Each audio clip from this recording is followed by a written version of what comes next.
پہلے اپنے بچے کی قبر دیکھی، مجھے کہنے لگی چاچا آپ کی مہربانی، آپ نے اس کی قبر تیار کی، میں تو اپنا گناہ بس ایسے ہی لوگوں سے چھپانے کے لیے کوشش کر رہی تھی، لیکن تم نے ایسا کیا کیوں؟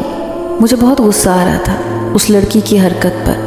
پھر وہ نیچے زمین پر بیٹھی الٹی سیدھی لکیریں کھینچتے ہوئے کہنے لگی، میں اپنے ابا کے ساتھ کھیتوں میں کام کرنے جاتی تھی، وہیں گاؤں کے ذمہ دار کا بیٹا جو شہر سے آیا ہوا تھا وہ چکر لگانے کے لیے زمینوں پر آتا تو اس کی نظر مجھ پر پڑی۔ میں تو کام کاج کرتی رہتی تھی لیکن وہ مسلسل مجھے دیکھتا رہتا۔ پھر ایک دن آ کر کہنے لگا تم مجھے بہت اچھی لگتی ہو۔ یہ سن کر میں ہواؤں میں اڑنے لگی، اپنی اوقات بھول گئی۔ یوں میری اور اس کی دوستی شروع ہو گئی۔ اس نے مجھ سے وعدہ کیا کہ وہ جلد ہی اپنے ماں باپ کو میرے رشتے کے لیے بھیجے گا۔ پھر ایک دن اس نے مجھے سب سے چھپ کر ڈیرے پر بلایا، میں بھی اس کی باتوں میں آ کر ڈیرے پر چلی گئی، لیکن وہاں اس نے پہلے سے سارا انتظام کر رکھا تھا۔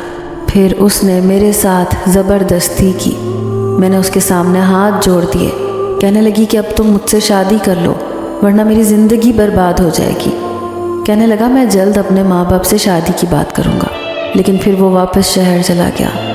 میں اس معاملے میں بہت پریشان تھی، لیکن ایک دن پھر مجھے پتہ چلا کہ وہ کسی دوسرے ملک پڑھنے کے لیے چلا گیا ہے، اب 4-5 سال بعد واپس آئے گا۔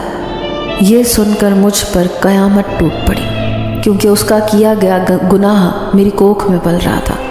پھر کچھ دنوں بعد اماں کو بھی میرے بارے میں پتہ چل گیا اور وہ مجھے ابا اور بھائی سے چھپانے کی کوشش کرتی، مجھے کوسنے دیتی، بد دعائیں دیتی، کہتی کہ تیری وجہ سے میری زندگی برباد ہو گئی، پورا خاندان تباہ ہو گیا۔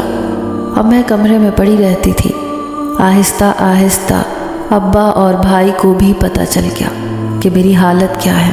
پھر میں نے انہیں بتایا کہ ذمہ دار کے بیٹے نے میرے ساتھ زبردستی کی ہے۔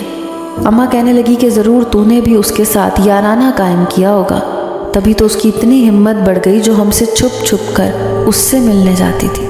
اب بھائی اور ابا کر بھی کیا سکتے تھے، ہم غریب لوگ تھے، کسی امیر کے آگے بول بھی نہیں سکتے تھے۔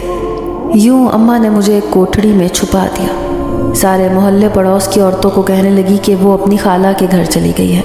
کسی طرح سے میں بدنامی سے بچ گئی، لیکن 8 مہینے گزرے کہ وہ بچہ اس دنیا میں آ گیا، لیکن مردہ حالت میں۔ شاید میری ذہنی حالت کی وجہ سے وہ بچ نہ سکا۔ پھر اماں کہنے لگیں کہ میں گاؤں کی گلی میں پہرا دیتی ہوں، تو اسے قبرستان میں دفنا کر آ جا، لیکن یاد رکھ خدا بخش کی نظروں سے بچ کر، اگر اس نے تجھے دیکھ لیا تو سارے گاؤں والوں کو پتہ چل جائے گا۔ لیکن میں نہیں جانتی تھی چاچا کہ تو اتنا مہربان ہے، تو میرے گناہ پر پردہ رکھ لے گا۔ خدا تجھے اتنی مال و دولت دے کہ تو ایک خوشحال زندگی گزارے، تیرے بچوں کو ہنستا مسکراتا رکھے، تیری بیوی بھی کبھی تیرا ساتھ چھوڑ کر نہ جائے۔ وہ لڑکی مجھے دعائیں دے رہی تھی، میری آنکھوں میں آنسو آ گئے۔ وہ ایک غریب کی بیٹی تھی، اس لیے اپنی زندگی کے معاملے میں بے بس تھی۔ پھر میں نے اس سے وعدہ کیا کہ میں اس کا راز کسی کے سامنے ظاہر نہیں کروں گا۔ میرے دل میں اس کی یہ بات بہت سن کر تکلیف پہنچی تھی۔ بھلا کوئی انسان کسی لڑکی کے ساتھ ایسا کیسے کر سکتا ہے کہ اس کی پوری زندگی ہی برباد کر دے؟ وہ لڑکی تو چلی گئی تھی، لیکن میں اپنا کام جاری رکھے ہوئے تھا۔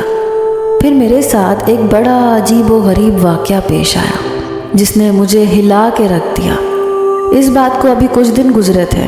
وہ رات کا وقت تھا جب میں نے ایک چھوٹے بچے کی لاش دیکھی۔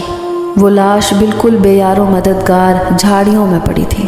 میں حیران تھا کہ یہ کس کی لاش ہے، کیونکہ یہ بچہ بڑا عجیب لگ رہا تھا، اس کی شکل بھی واضح نہ تھی۔